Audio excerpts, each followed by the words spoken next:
And so please, I caution you, it's the bulking and cutting, the severe calorie restricted diets, the force feeding, that is what's ruining the health and fitness industry. Coach Reagan competing in bikini competitions, well, it ruined her life and or gains. That's right, squeezed out the fun in life. And the woman in question is Kelty O'Connor. Very educated, high-level athlete, competed in all kinds of sports, looks absolutely phenomenal. She's educated, smart, great speaker, has amazing videos, and she's also a Gymshark sponsored model. And so her background came from being a high-level university athlete. We're talking about the best of the best here. Super gifted athlete. And so she was already in amazing shape, wanted to become a famous YouTuber and star in Nike commercials. You know, the commercials you see on TV. She thought, I could do that. I'm an athlete. I look great. Why can't I do that? And so she began her journey to do bikini competitions, figuring this is a great way to get noticed. They'll see me win in shows, competing. It'll give me great content to make for YouTube. And so people can follow along on my journey. Only it didn't do what she hoped. What it led to was a life of yo-yo dieting where all you care about is what you're about to eat. We refer to this in the bodybuilding world as bulking and cutting. And so she would bulk up and cut, compete, bulk, cut, and all week she'd have to restrict her calories and then have a cheat on the weekend.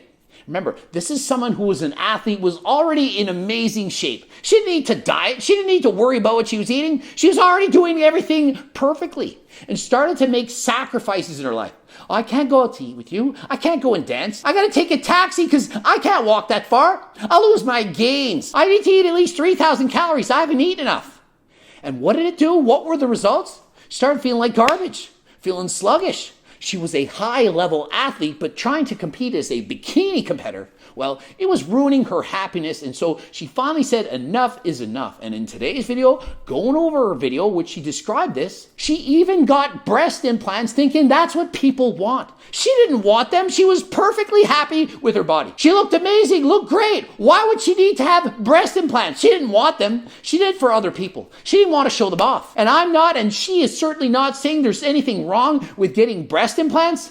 It's just, it wasn't for her. She was doing it, getting it for the wrong reasons. And so she removed those breast implants, stopped competing, and again became happy. And you could clearly see it in her voice, in her actions. She was much happier having removed those breast implants, of which she had spent over $18,000 on in total. Canadian dollars, that is. She is, after all, Canadian. Canadian content, people! Canadian Bill C11! Yay! And I'm not doing this video because she's from Canada, although I think it's great. I'm doing this video because I think a lot of you can learn from her mistakes. I gained 30 pounds in 6 months, and it was not pretty. Let's talk about it. And so she gained 30 pounds in 6 months, my bulking story, and she says it's not pretty. And listen, 30 pounds is not really that much, but for someone who's 120 pounds, it's a significant percentage of her body weight, close to 25%. And for a high-level athlete who is always lean, always in shape, this is a lot of weight to gain. I constantly get questions, be like, Kelty, are you gonna go all in? I'm just like, guys.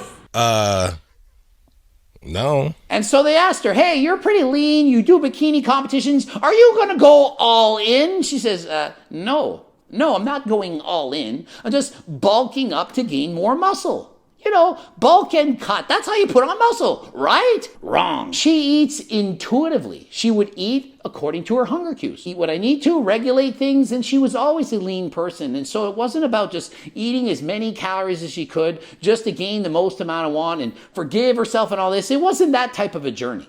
It was her trying to bulk up and force feed to put on muscle. And so in this instance, she did a dirty bulk, the dirtiest of the dirt. The Father's Mustache. We have a Father's Mustache restaurant in Halifax, and hey, it's got a lot of dirty bulking foods. And I went from this to this. And so she quit basketball, of which she was an elite athlete in, and said, I need to do something. And so she chose weightlifting, did the dirty bulk, saying this is how you put on muscle. I started competing. I actually did find a really great coach. He really cared about my health. I also experienced what they call being a hard gainer. And so like most people, she thought she was a hard gainer. You know, every single person who doesn't put on 50 pounds of muscle in about 4 weeks thinks that they're a hard gainer. And so she says, I was always an explosive athlete, fast twitch muscle fibers, long and lean, basketball player, track athlete, someone with a hard time putting on muscle.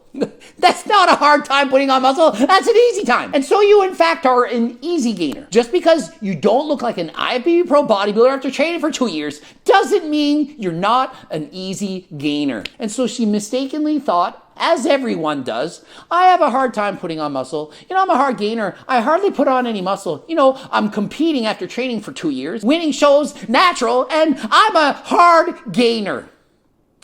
People compare themselves to the most extreme, best transformations out there. You look on social media, you see X person put on 30 pounds of muscle in a year, probably with PDs, and you put on 5 and you think, I'm a hard gainer. I trained all year, I only put on 5 pounds, they put on 30. Meanwhile, you're comparing yourself to the best athlete in the world on PDs while you're doing it 100% natural. And so I do not believe she's a hard gainer in the slightest. In fact, I do believe the exact opposite.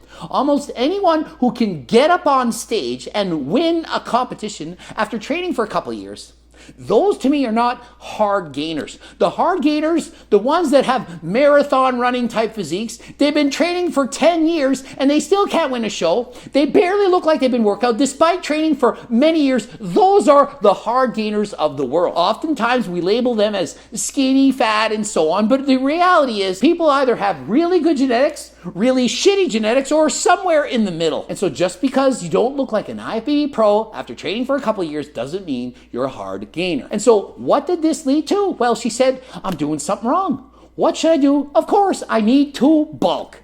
How many of you feel this way? Raise your hand. Almost everyone thinks if I bulk up, I'm going to have so many extra calories. I'm going to build a ton of muscle.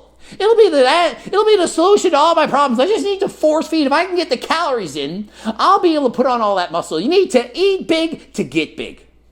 Yeah, to get big and fat and develop a friggin' eating disorder. That's what often develops when people start bulking and cutting, which is known as yo-yo dieting in the real world. The reason why 95% of diets fail? You bulk up, you cut down, you can't stand it, you dieted too hard, and then you regain the weight. It's called bulk and cut. Because you're trying to have an unrealistic body image that you will never be able to sustain. Your willpower doesn't last long enough. You just can't do it. And that is the vicious cycle that everyone seems to go through life. And when I say everyone, I say most people. Some people can do it, but for the vast majority of people, it is too much. And entering bikini competitions, bodybuilding competitions, all kinds of these body competitions, for many people, it can be a nightmare. Approximately 25% of those competing in sports involving weight classes will suffer from eating disorders such as bulimia, anorexia, and all kinds of different eating disorders. And so before you get into the sport, you should be aware this is something that could happen. Was it fun? Oh baby, the first 3 weeks, so much fun. And so for the first 3 weeks, it's amazing. I get to eat all this food. My glutes are getting bigger. Look at how round and full they're getting. Yeah, they're getting full of fat. Of course it's going to look better. But after a while, you get sick of it. Why am I eating all this food? Foods that you used to like, they no longer taste good. Used to like that salad? Not anymore. Not now that you've eaten pizza and ice cream every day. And so the greater the calorie surplus, the more body fat you put on, the less you like healthier, less sugar, less fat-laden foods. And so what is the result? You start eating worse and worse, getting heavier and heavier, all for what? Thinking you're going to put on a ton of muscle, but eventually you're now going to have to cut. And when you cut, it's not fun. You might think, oh, it's just a mini cut. You wish you could just cut back a few calories for a couple weeks. I'll be shredded. It is not the case. First of all, I was eating anywhere from like 2,800 to 3,500 calories every single day. And the real issue, eliminate all cardio. And so what did she do? She ate 2,800 to 3,500 calories a day, almost as much as Coach Greg, while cutting out cardio. And why would we cut out cardio? Well, I've seen it in a number of videos. We're cutting out cardio because once contest prep starts, you're then going to have to add in cardio. And so if you do no cardio at all in the off season, then when you start your diet, you only have to start with perhaps 10 or 15 minutes, and then you can slowly progress upwards, and oftentimes to 1 or 2 hours a day. Trust me, that's what many people are doing to get ready for bikini competitions. And all for what? So that you can eat more in the off season and get fatter? And then have to diet it all off? And so doesn't it make more sense to just be healthy year round? To do cardio from start to finish? To be a better butter burner?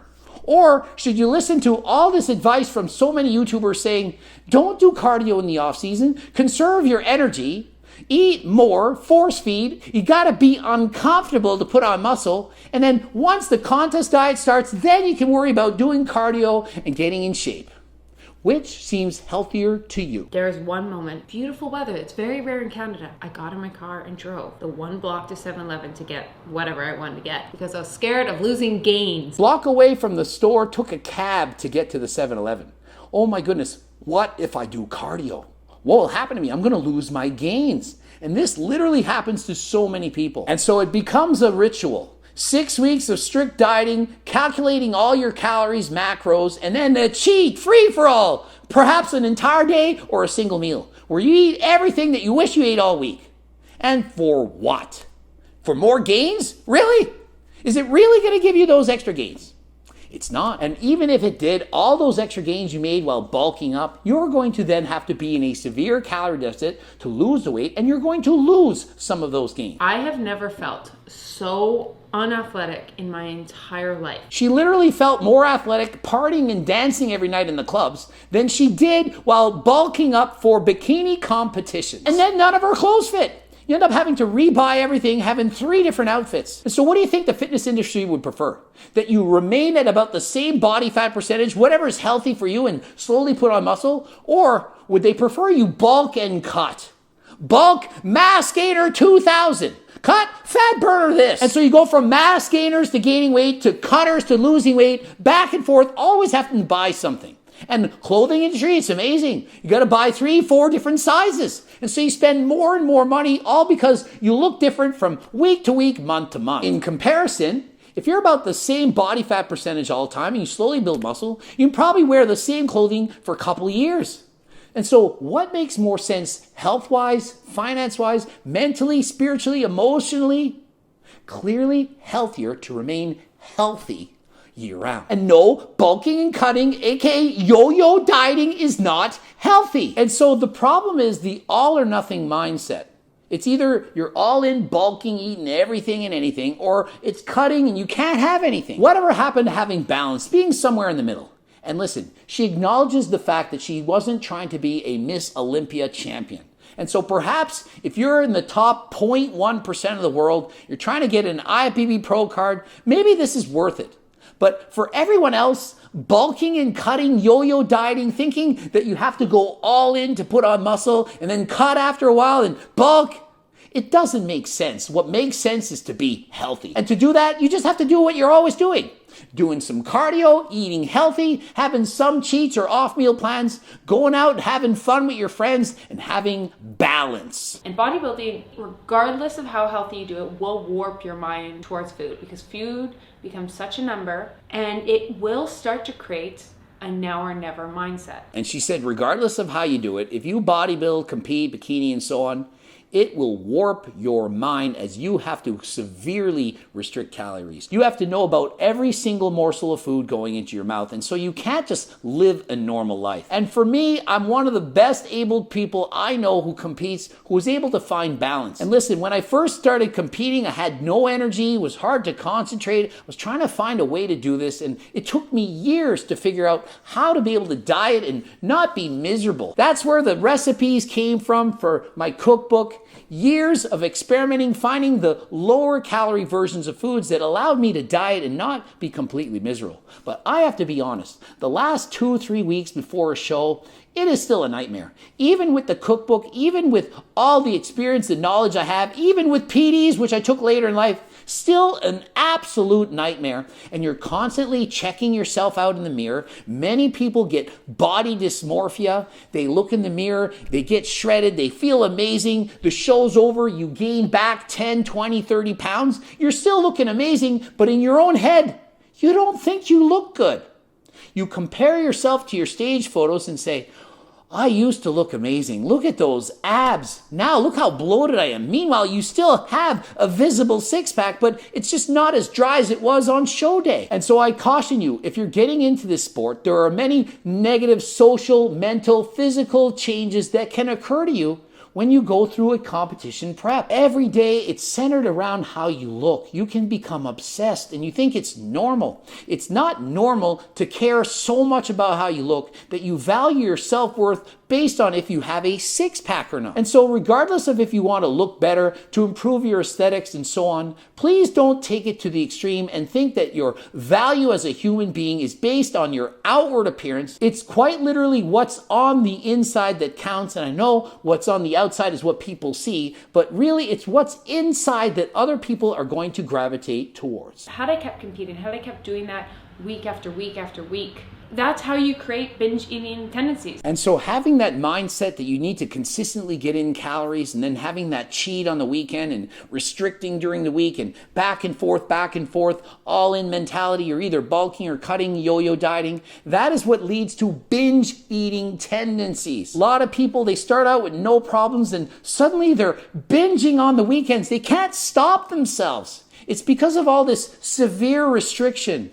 You're eating so many calories, then restricting. You're seeing the food as a reward. And so in your daily life, you're thinking, I just want to eat and I want to binge because I need that reward. I need that dopamine. And so please, I caution you, it's the bulking and cutting, the severe calorie restricted diets, the force feeding, that is what's ruining the health and fitness industry. And you're all thinking it's the PDs, but listen, the PDs, it's often as a result of what the diets are doing. You're dieting down, not getting the results you want, and you think you need to resort to PDs. You're comparing yourself to other people who perhaps they're beating you. You're in fact natural, they're not. And you say, well, I want that. I want that dope. I want to feel like I'm a champion. And so you resort to using PDs. What do you think I did? Literally was winning national championships natural and competing in open bodybuilding competitions, getting beat sometimes by enhanced lifters. And I'm thinking, well, I could win. I just need to take PDs. And so I first started out, I'm a 100% natural athlete. I'm against all that stuff. But after years of competing, 42 competitions, I'm saying, no, I want to be an IFBB pro. And so bulking, cutting, comparing yourself to other people, that results to the PD use. Oftentimes people are taking PDs from the start, but they're not interested in competing. They just want to look good on the beach, to look good in their clothes, to impress their fellow circle. And so yes, there's a lot of negatives in competing, but it doesn't mean competing should just go away. You just need to go about it in the right mindset. Do it for you. Be the best you that you can be. See it as a personal challenge to see how far you can excel. Not everyone who climbs Mount Everest has to do it in the fastest time, to break the Guinness Book of Record for being the fastest to climb Mount Everest. You still climbed it. You're still a champion. Those of you competing in bodybuilding competitions, it's like climbing Mount Everest. It's a challenge, a reward. And you don't need to win to make it fun. Just getting up on stage, having planted that flag, I made it. You are a champion. Don't care if you're in first place, middle of the pack, or last place. Everyone who gets up on stage is in fact a champion.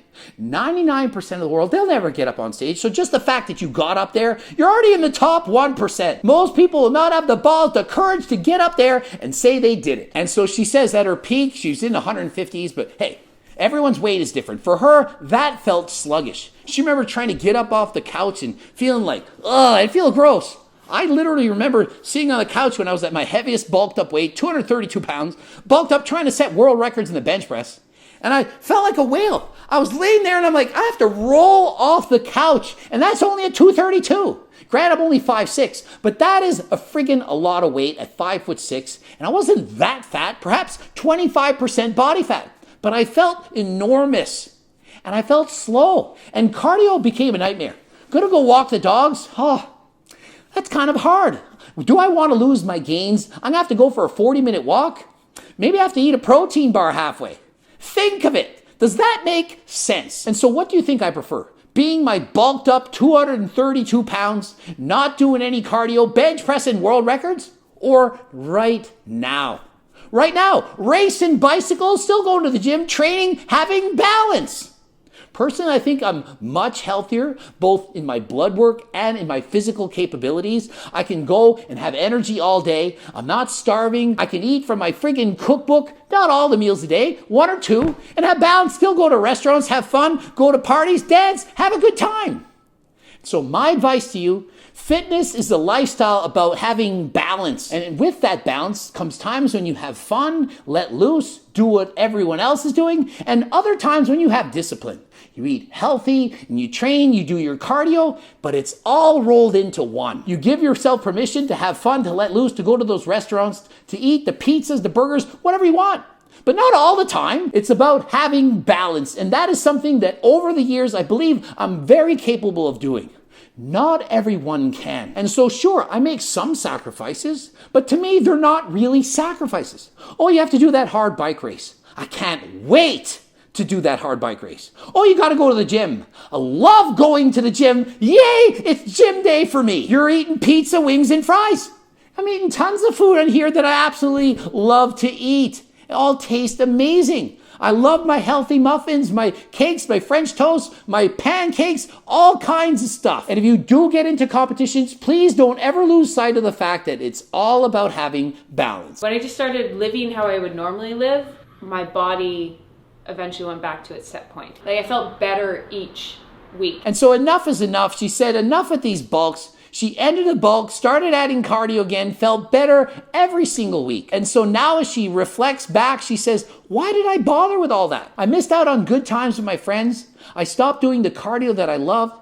I gained all that weight and I felt sluggish, and for what? That wasn't actually leading me to where I wanted to go. It was just more like, oh, I thought I would get respect in the fitness industry if I go down this route. And so she wanted to get that respect in the fitness industry. Remember, she even got breast implants, trying to look like what she thought everyone wanted her to look like. And so does that not look like somebody in the fitness industry to you? I've coached a number of bikini athletes. They get into sport, they're looking phenomenal, and people encourage them to compete. And they're like, yeah, I'm going to compete. They compete. After the show, I need breast implants. The judges said breast implants. Are you getting breast implants just to win a competition? Because if so, to me, that's not a great reason. If you're getting it because you absolutely want it regardless, then sure. But do you really want to spend $8,000, $10,000 on something you don't need just because you're trying to win a show? Does that not sound a lot like when a male competitor takes PDs because they were told, you're not big enough? So why do you think us bodybuilders take steroids? We're trying to win a competition. If your goal is to win, to be the best, and you're competing natural, and you go up there and you're told, well, if you put on a little bit more side, you probably could get a pro card. Well, what do you think happens? And so you resort to using PDs. For women, perhaps they resort to getting breast implants, lip filler, hair extensions, tattooed on eyebrows, cheek implants, ab inserts, liposuction, Brazilian butt lifts, and the list goes on and on and on. And so when people say, oh, you're on steroids, you cheater, you're a horrible person because you cheat. Is it really any different than if a female gets the breast implants, the Brazilian butt lift, and all the different facial things they get done? To me, the exact same thing, and being done for the exact same reasons. You're trying to fit in to what the sport tells you you should look like. Bulking and cutting is yo-yo dieting. And I 100% agree with her. Bulking and cutting is a form of yo-yo dieting, and it is not healthy. Don't care how many people say bulk and cut, best way to put on muscle. Don't care. Why should I care? I'm telling you what I think and what I know. Masters in kinesiology, 59 competitions, coached thousands of athletes. I do believe I'm certainly qualified to speak out on, is bulking and cutting worth it? And perhaps for some, the top IFBB pros in the world, if they want to do that, by all means, go for it. But for the average person saying, I want to look aesthetic, I want to have some biceps, I want to impress some girls, boys circles on the beach. Don't bulk and cut. And before the haters write in the comment section, let me be clear, because I've been clear in 35 videos and people still don't understand. If you're shredded already, as in you're too lean, single digit body fat, you don't have energy, low sex drive, can't sleep, mood swings, mental clarity gone, you need to eat more.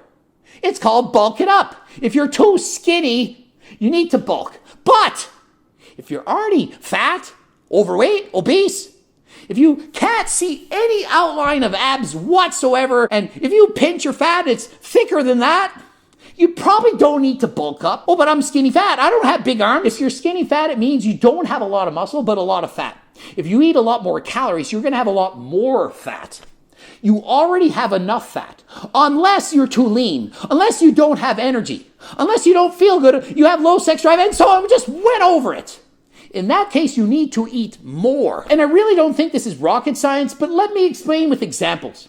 If you're as lean as Tristan Lee or Jeff Cavalier, single-digit body fat, you definitely could benefit from eating more. You're probably too lean.